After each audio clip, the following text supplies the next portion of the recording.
এই স্টেডিয়ামটি বরিশালের সবচেয়ে বড় ক্রীড়া ভেন্যু। প্রায় ৩০,০০০ প্লাস দর্শক ধারণ ক্ষমতার বিশাল মাঠ, যেটি আগে পরিচিত ছিল শহীদ আব্দুর রব সেরনিয়াবাত স্টেডিয়াম নামে। কিন্তু বর্তমানে এটি কবির শহর বরিশালের সম্মান বজায় রেখে কবি জীবনানন্দ দাশ স্টেডিয়াম নামে নামকরণ করা হয়েছে। এটি শুধু খেলার মাঠ নয়, বরিশালের সাহিত্য, সংস্কৃতি ও ক্রীড়া ঐতিহ্যের মিলনস্থল।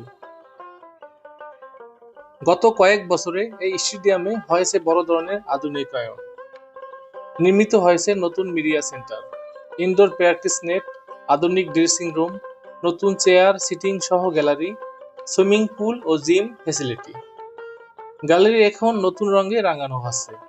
পিচ ও মাঠে বসানো হয়েছে স্প্রিংলার সিস্টেম। সব মিলিয়ে বরিশালবাসীর স্বপ্ন একে ঘিরেই।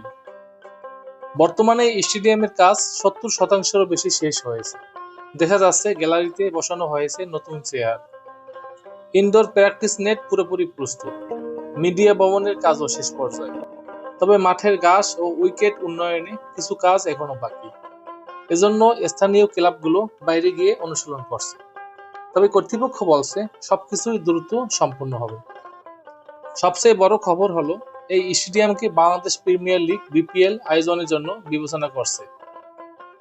ফরচুন বরিশাল দল যেহেতু এখানকার প্রতিনিধিত্ব করছে, তাই ভবিষ্যতে এখানে বিপিএল ম্যাচ আয়োজনে জোর চেষ্টা চলছে।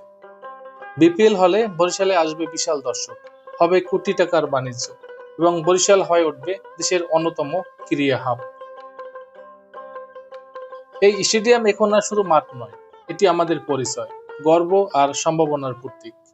কবি জীবনানন্দ দাশ স্টেডিয়াম যেন শুধু কবির নামে সীমাবদ্ধ না থাকে,